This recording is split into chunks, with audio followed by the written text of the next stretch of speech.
Assalamualaikum warahmatullahi wabarakatuh. Selamat siang semuanya.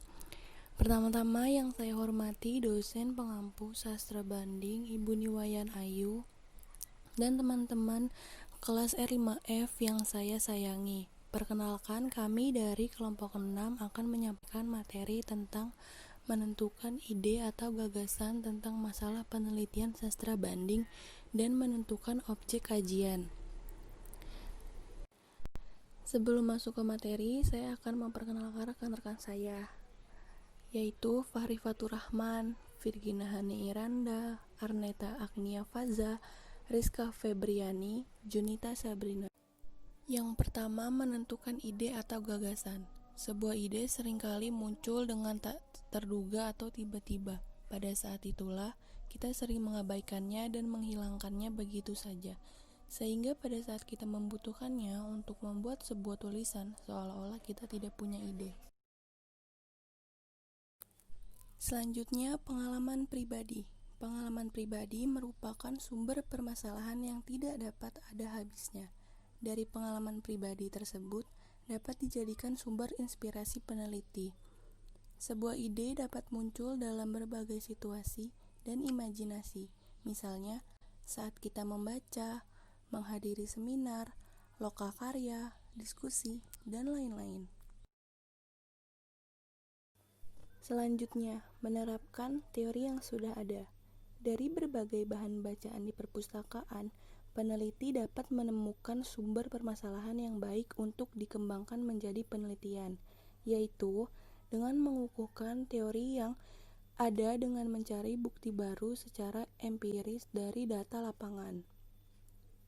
Buku-buku atau literatur mutakhir yang pada umumnya membahas tentang teori, konsep, ataupun metode-metode baru dengan disertai contoh-contoh konkret akan banyak memberikan masukan kepada para pembacanya untuk menemukan topik permasalahan penelitian. Hasil penelitian sebelumnya. Dengan membaca dan mencermati hasil penelitian terlebih dahulu, peneliti akan mendapat sudut-sudut yang belum tergarap oleh peneliti tersebut. Dengan mengambil bidang-bidang yang belum tergarap, serta kegagalan dan kelemahan, peneliti yang telah ada akan memunculkan permasalahan baru yang cukup menarik untuk dikembangkan kembali. Selanjutnya, memilih dan memperkuat ide. Tidak semua ide yang telah kita kumpulkan dalam buku, ide bisa kita tuangkan dalam tulisan, sebab tidak menarik, tidak hangat, atau tidak tren, atau tidak sesuai dengan bidang. Dengan demikian, kita harus memilih ide-ide tersebut. Sedangkan yang tidak terpilih sebaiknya tetap kita simpan sebagai bahan tulisan berikutnya. Untuk memperkuat ide kita, sebaiknya kita mendiskusikan dengan teman yang lain, mencari pendapat yang lain yang berkaitan, dan mencari bahan-bahan yang sesuai. Adapun alasan pemilihan masalah. Yang pertama, berguna untuk diungkapkan. Yang kedua, relevan dengan kemampuan atau keahlian peneliti. Yang ketiga, menarik perhatian. Yang keempat, menghasilkan sesuatu yang baru.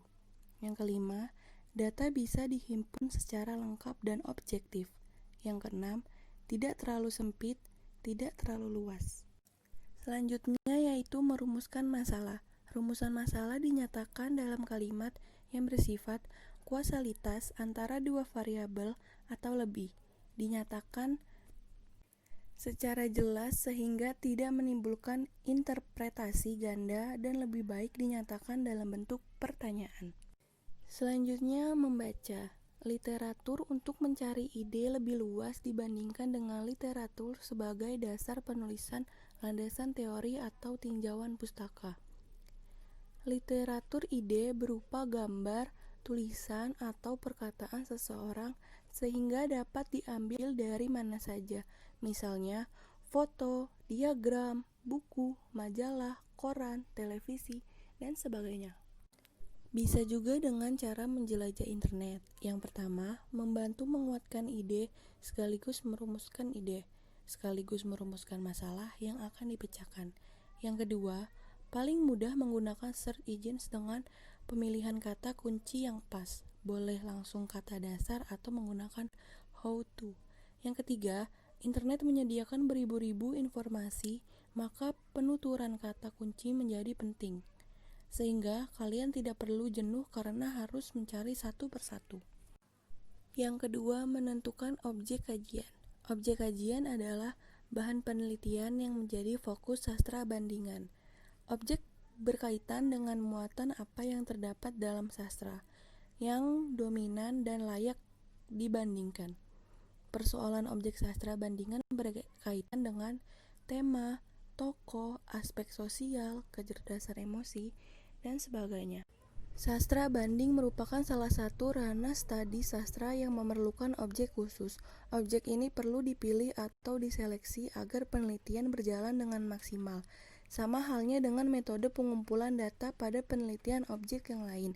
Bedanya, sastra bandingan berserakan di mana-mana. Metode perbandingan menurut Baribin 1993. Diakronik, apabila yang dibandingkan dua buah karya yang berbeda periode. Sinkronik, apabila yang dibandingkan karya sastra dengan periode yang sama.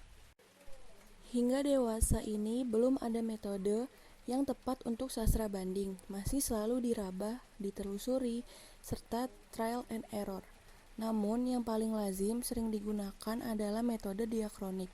Dengan metode diakronik, sastra bandingan justru akan membuka wawasan kesejarahan kreativitas.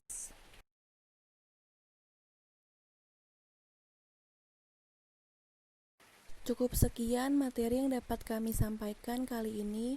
Kurang lebihnya mohon maaf. Terima kasih atas perhatiannya semuanya. Wassalamualaikum warahmatullahi wabarakatuh. Selamat siang.